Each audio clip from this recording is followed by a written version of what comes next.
Okay, so this is, let's start off with question number 46 of the electric fields and the capacitors homework booklet.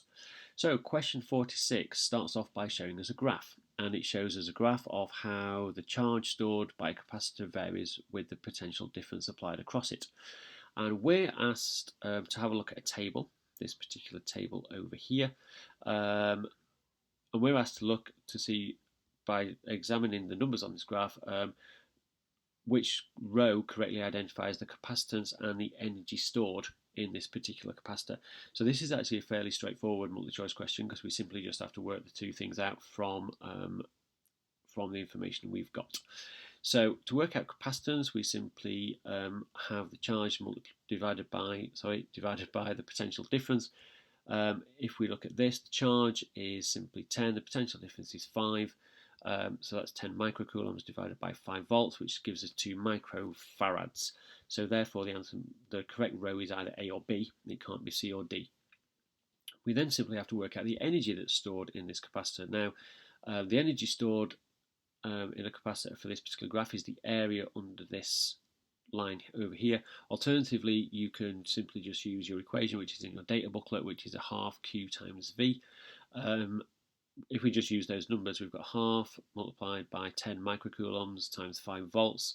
It gives us 25 microjoules, and so therefore the answer is A. So that's question number 46. Now, question number 47 and 48 are very, very similar to each other. And we've met these types of questions once before, because this is where we're looking at either charging or discharging a capacitor when we have a constant current or a constant rate of potential difference change. We've seen how to do these before, and the process is exactly the same, but we'll go through it again. So what we've got in question 47, we have an initially uncharged capacitor. There's no charge on it, and we know the capacitance of this capacitor is 10 microfarads. It's charged up by a constant current of 200 microamps. So again, it's charged up through a variable resistor.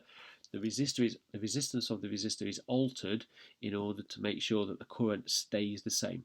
So although the current from the capacitor may well be decreasing for a fixed resistance, as we charge the capacitor up, if we gradually turn the resistance down, it means that more current can flow. And so we can by changing the variable resistor in such a way, we can actually end up with a current that stays the same all the time.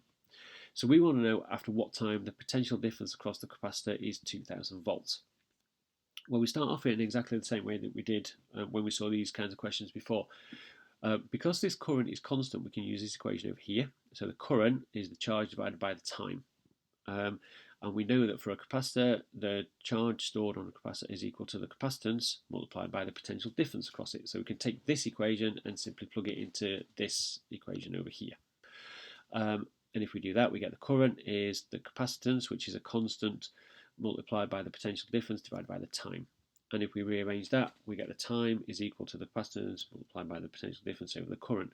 Well, the capacitance is a constant, we know that, that's 10 microfarads. The current is constant, that's 200 microamps.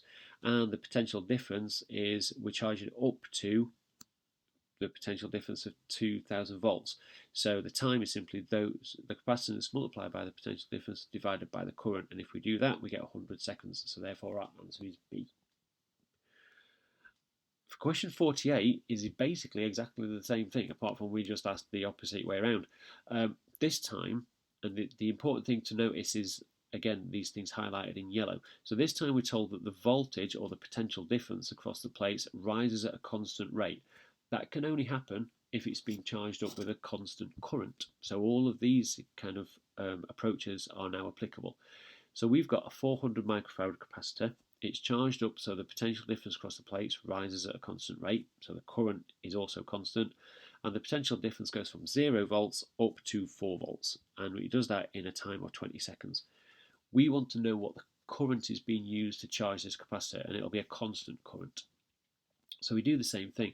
We start off with I equals Q over T. We know that Q equals CV, so we put those together to get this equation.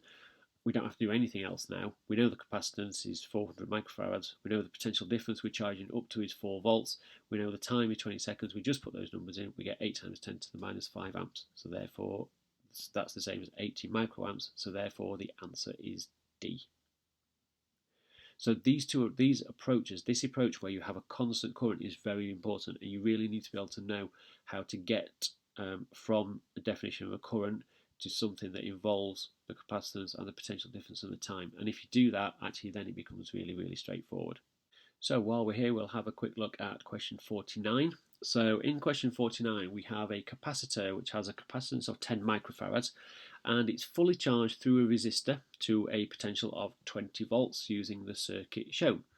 So that's this circuit here. So you've got a power supply, a switch, a capacitor of 10 microfarads, and a resistor, and they're all in series with each other. We want to know which one of the following statements is incorrect, so which one is wrong. So A, the potential difference across the capacitor is 20 volts. So, well, to be perfectly honest with you, it tells you in the question that that's right. A capacitor is fully charged through a resistor to a potential difference of 20 volts. So that one has to be right. We also know from a physics point of view it has to be right because a capacitor, once it's fully charged, will equal the potential difference of the power supply that's been charged up with. So if that's 20 volts, that gets 20 volts. So A is definitely right. B, the potential difference across the resistor is 0 volts, is also correct because if we think back to our circuit rules, the sum of the potential differences in a circuit is equal to the sum of the EMF in the circuit. Well, the EMF is 20 volts. If that's 20 volts, that must be 0 because 0 are 20 give you 20. So B is definitely correct. For C, the energy stored in the capacitor is 2 millijoules. Well, to calculate the energy stored in the capacitor, if we know the capacitance and the potential difference, it's just a half CV squared.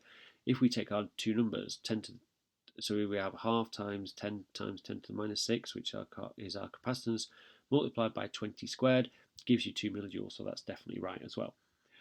For D, so those three are right, so the answer must be D, but let's just check.